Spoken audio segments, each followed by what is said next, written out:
Olá, pessoal! Hoje a gente vai conversar com o professor Cristiano Torresan. Ele é professor da Faculdade de Ciências Aplicadas da Unicamp, ele é doutor em Matemática Aplicada e integrante do Laboratório de Análise de Dados e Apoio à Decisão. A gente vai conversar com o professor Cristiano sobre a matemática no combate às pandemias. E, professor, obrigado pela entrevista. Obrigado, Cris, pela essa oportunidade. Olá a todos. Professor, a gente agora, todo mundo está falando sobre achatar a curva, né? A gente está escutando muitas vezes esses termos aí na mídia. Então, eu queria saber de você o que é essa curva e o que é um modelo matemático, né? E se na história da matemática a gente vê outros casos nos quais esses modelos ajudaram a entender questões de saúde, o mesmo como a gente estava falando, mesmo atualmente, né? Os outros modelos para os quais a gente tem que prestar atenção. Sim, é bem interessante, né? Porque como professor de matemática, esses tipos de curvas são coisas que a gente comenta nas aulas. Mas é interessante que com a importância dessa pandemia, a gente essa famosa curva, ou achatar a curva, virou um assunto de discussão popular. E é importante a gente olhar para aproveitar esse momento para lançar luz sobre exatamente isso, sobre o significado desses modelos matemáticos e de que maneira que eles podem nos ajudar a interpretar fenômenos como esse do coronavírus e alguns outros. Então, a princípio, o que é um modelo matemático? É uma simplificação da realidade baseada em algumas hipóteses que são assumidas a priori. Então, por exemplo, no famoso modelo da curva do coronavírus, os epidemiologistas ou os matemáticos que desenvolvem esses modelos, eles assumem hipóteses do tipo: quantas pessoas um determinado indivíduo infectado consegue infectar, quanto tempo leva para que uma pessoa infectada se cure, qual o percentual de pessoas que evoluem para óbito, e aí, com base nisso, são desenvolvidos modelos, nesse caso baseado numa coisa chamada equações diferenciais, e que estimam o número, como é que essa curva do número de infectados evolui com o tempo. Então, uma coisa interessante para que a gente olhe é que esses modelos eles deveriam servir menos na tentativa de acertar o número de infectados, então, se é 1.000 ou se é 2.000, e mais numa qualificação da discussão. Então, do ponto de vista quase qualitativo, o que acontece se o número de infectados baixar, se cada pessoa infectada passar a contaminar 1 ao invés de 2. Então, uma pessoa que contém o vírus, um cenário uma pessoa que está contaminada contamina 2 novos. E aí isso dá uma quantidade, um percentual da população exposta. E se a gente conseguir baixar isso para 1? Então, acho que esses modelos eles nos ajudam a compreender essas coisas. E aquele famoso, teve um estudo importante do Imperial College, né, de um grupo de pesquisadores do Imperial College, que foi coordenado pelo epidemiologista Neil Ferguson, que serviu para reorientar a política política pública frente ao coronavírus no Reino Unido. A princípio eles estavam mais deixa um pouco mais livre, e ele mostrou, olha, se deixar livre, cada infectado vai contaminar muitas outras pessoas, e o número poderia chegar a 2 milhões nos Estados Unidos e 500 mil mortos no Reino Unido, e foi aí que surgiu essa coisa de achatar a curva. Isso. Então, o que consiste? Consiste em você adotar medidas para que e essas medidas são medidas como isolamento social, como distanciamento, alteram os parâmetros desses modelos, e aí, com simulações de computador, é possível ver o efeito disso no longo prazo. Certo. E, professor, e outros modelos? A gente estava falando também, um pouco antes dessa entrevista, sobre outros modelos para os quais nos quais a gente tem que prestar atenção. A gente está prestando muita atenção atualmente, né, nessa curva, nesse modelo matemático que é sobre o coronavírus, mas a gente tem modelos que falam sobre aquecimento global, Exato. Sobre outros exemplos, né? Então, eu queria que você falasse um pouco sobre isso também. O mesmo tipo de raciocínio, o mesmo tipo de teoria que ajuda a desenvolver modelos qualitativos sobre, por exemplo, o coronavírus, teorias similares são utilizadas para modelos, por exemplo, de predição de aquecimento global, em que são modelos, só que o que acontece? Nos modelos matemáticos de aquecimento global, que mostram que a tendência de que a temperatura do planeta vai aumentar e quais são as consequências disso, só que como isso é no longo prazo, a gente tende a não prestar muita atenção. E aí o episódio do coronavírus nos trouxe um exercício de uma urgência. Isso acontece em 2 meses. Aquilo que no aquecimento global vai levar talvez um século ou algumas décadas, no caso do corona, trouxe para semanas e meses. Outros exemplos foi muito rápida também, né? Foi muito rápida. Essa é uma coisa muito bacana, né? Que a gente pode observar aqui no Brasil, em todos os lugares do mundo, é o quanto a ciência tem conseguido responder de maneira rápida nesse episódio. Se pensar, a gente está agora meados de abril, e isso foi descoberto, ou pelo menos oficializado, no início de janeiro, final de dezembro, início de janeiro. Então, em pouco mais de 4 meses, a ciência já conseguiu fazer estudos bastante consistentes da difusão, de como é que esse vírus se espalha em vários cenários. A gente conseguiu sequenciar o genoma do vírus e entender como é que ele age.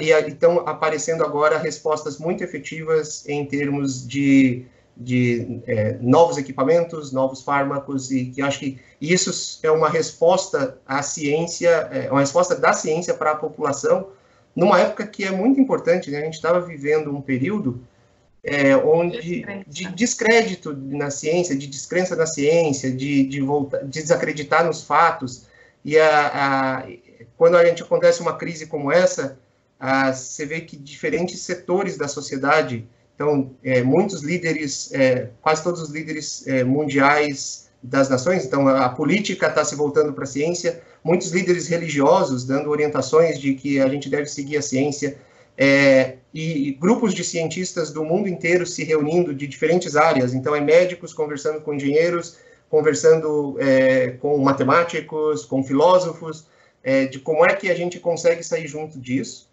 E uma outra coisa é essa rede de colaboração, né? A gente tem o ser humano tem uma vantagem grande em relação frente ao vírus, porque o vírus que contaminou alguém na China não pode avisar o vírus que está contaminando as pessoas no Brasil de como é que ele pode ser mais efetivo. Só que o cientista no Brasil pode conversar com o cientista da China, que pode conversar com o cientista dos Estados Unidos, e descobrir aqui o que a gente pode aprender com eles lá para que a gente seja mais efetivo contra o vírus. E então, a rede de colaboração científica tem se mostrado muito importante e, no meu modo de ver, muito eficaz. A gente tem dado respostas muito rápidas para a população. Muito legal. Professor, o que mais que a matemática está nos mostrando aí em relação aos números oficiais de infectados, doentes, mortos? Tem algo sobre isso que a gente pode confiar nesses dados que estão saindo aí, os dados oficiais, ou a matemática, enfim, tem alguma conta e alguma predição que a matemática está fazendo que possa nos ajudar a entender melhor esses números, se dá para confiar, se não dá, como que é?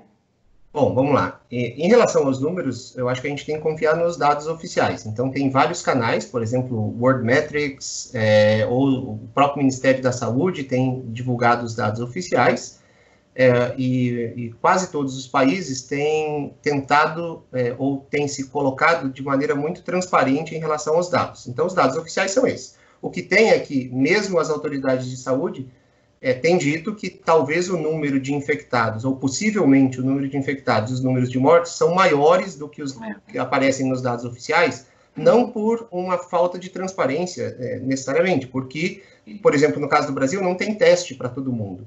Então, a gente não tem conseguido, as autoridades têm dito isso, muitos países não têm, as autoridades têm dito, nós não temos testes para testar todos.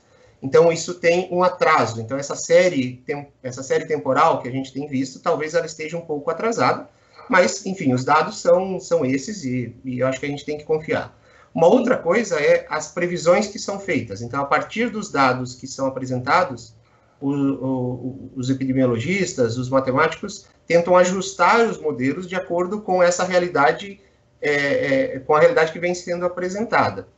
Então, de novo, uma coisa são os dados oficiais, outra coisa são os modelos. Os modelos, eles ajudam a prever cenários. Então, cenário otimista, cenário pessimista, cenário moderado. Então, é desenhar cenários. Então, esse é um aspecto. Eu acho que a matemática está presente em mais do que só esse. Então, um aspecto importante é esses modelos que são desenvolvidos por pessoas especialistas, são infectologistas, epidemiologistas, que trabalham, que têm grupos de pesquisa dedicados a isso para outras doenças.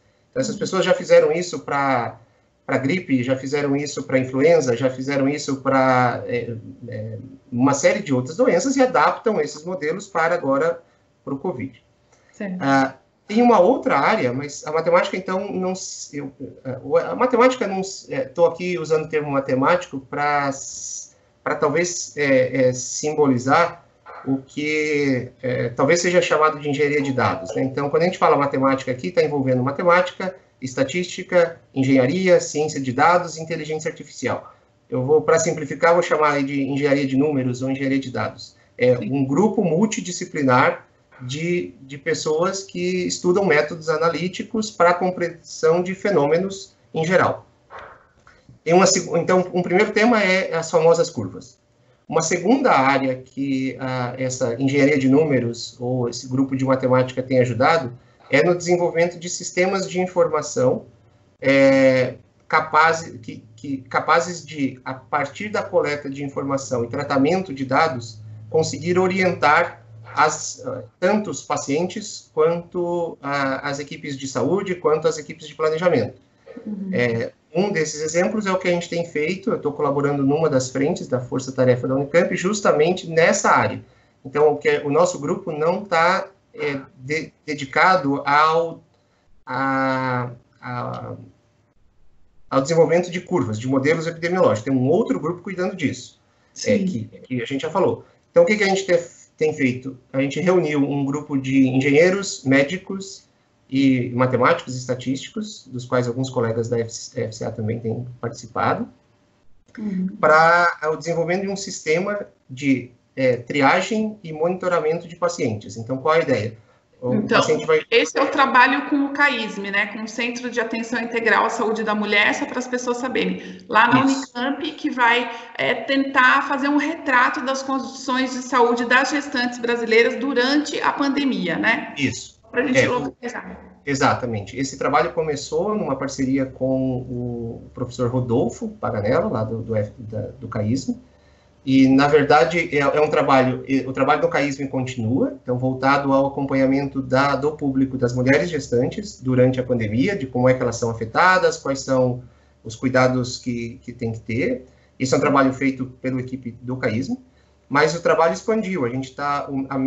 Essa ideia de o monitoramento que nós estávamos planejando só para o CAISM chegou até o HC da Unicamp, e hoje há um grupo de médicos do HC trabalhando em conjunto conosco para o desenvolvimento desse aplicativo. Então, é um aplicativo, um aplicativo de celular que vai estar disponível na internet para triagem e acompanhamento remoto dos pacientes. Então, qual é a ideia? O grande problema dessa pandemia é porque o famoso colapso do sistema, né? Então, o que acontece? O sistema de saúde, ou pronto atendimento, está preparado para atender um certo número de pessoas por dia e chega 10 vezes, 20 vezes, 100 vezes mais do que o número esperado para o dia a dia. Seja porque por ações efetivas do vírus, né? Então as pessoas se contaminam, ou aquela pessoa que antes tinha uma tosse e ficava em casa, ela quer buscar atendimento e então lota o sistema de saúde.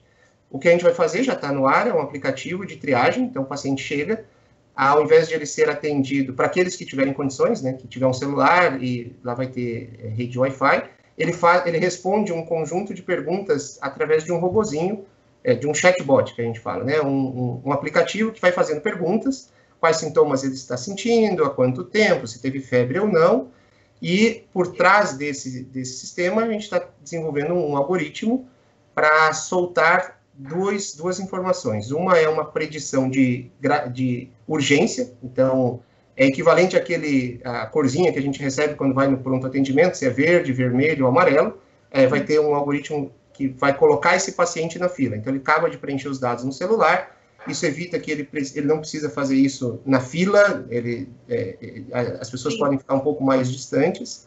Uhum. Assim que ele terminar, esses dados vão parar num monitor na enfermeira ou em quem está ajudando na assistência, e esse monitor é organizado por fila de urgência. Essa pessoa vai ser chamada para ser atendida por um médico.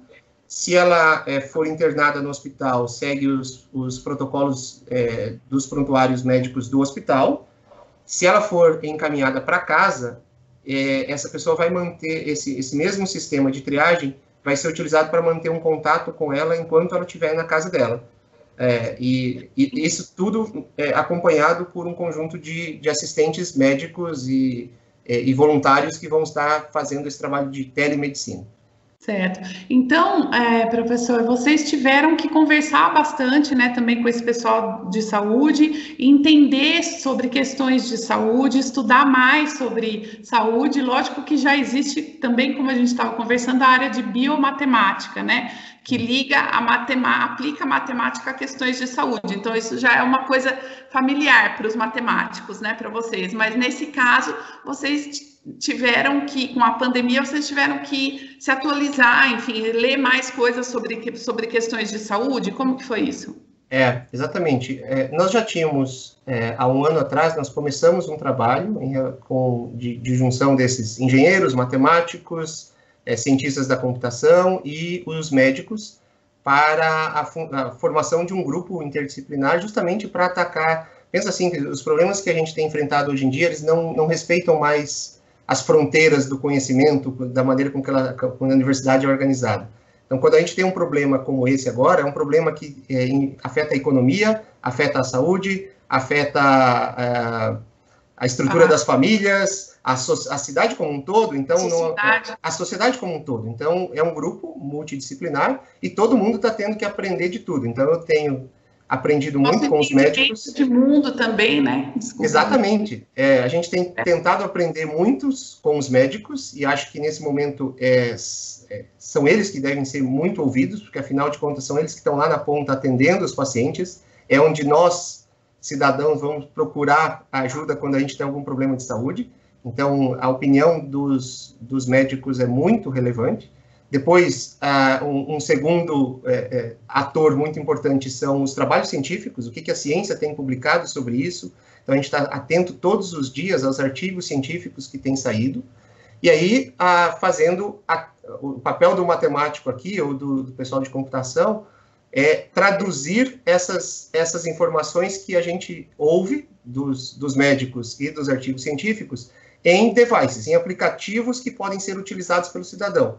Em números e depois em aplicativos. Primeiro em números, depois em os algoritmos matemáticos, né, que são modelos e são receitas, a gente tem usado muito uma técnica de árvore de decisão. Então, é um algoritmo matemático que vai guiando um sistema, como um sistema de computador, para tentar emular como é que seria uma decisão frente de se o paciente tem tosse ou se não tem tosse, tem febre ou se não tem febre. Então, ele vai percorrendo uma determinada árvore que foi pensada para modelar o pensamento do médico. Né? Certo. Muito bom. Ô, professor, eu gostaria que você falasse para a gente sobre essa proposta de pesquisa que está em andamento lá na Faculdade de Ciências Aplicadas, né, que envolve gente de todas as áreas. Vocês estão tentando encontrar um material para inocular o vírus, né? Como que está isso, professor? Esse é um trabalho que tem sido conduzido... primeiro, foi uma chamada da Faculdade de Ciências Aplicadas da Unicamp para todos os programas de pós-graduação da faculdade, de que maneira que os programas poderiam se organizar para ter uma iniciativa de pesquisa própria na FCA.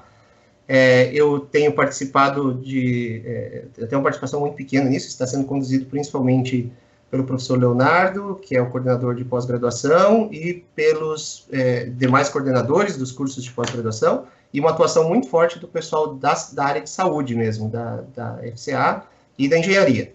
A ideia é trabalhar numa proposta no desenvolvimento de um material que seria capaz de dificultar a atuação do vírus. Então, se essa proposta está em desenvolvimento agora, pensa que seria um material onde, imagina, de maneira muito simplista, né? Depois o pessoal talvez vai me puxar a minha orelha, mas você tivesse um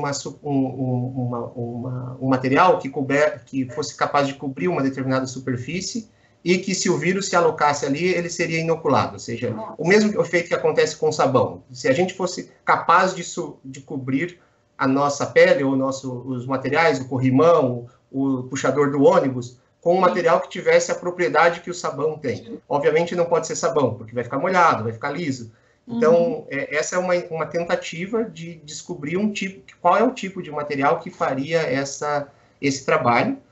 De novo, esse é um trabalho que está iniciando, no qual o pessoal da saúde pode dar muito mais detalhes sobre isso. Mas é um trabalho que envolve o pessoal da saúde, envolve engenheiros, matemáticos, envolve gente das ciências humanas também, né? Sim, envolve um grupo multidisciplinar e de novo, para a gente talvez, a gente já falou da participação da matemática nos modelos, nas curvas, no desenvolvimento de algoritmos, e tem uma terceira frente que tem, inclusive, resultados promissores saindo de pesquisadores brasileiros, por exemplo, a pesquisa conduzida pelo CNPEM para a descoberta de um novo fármaco, usa uma técnica parecida com o que nós vamos tentar usar aqui, que é a técnica de combinar materiais já existentes. No caso, eles combinaram fármacos já existentes para descobrir um possível novo fármaco, que é um coquetel, né, composto a mistura de alguns fármacos já disponíveis, que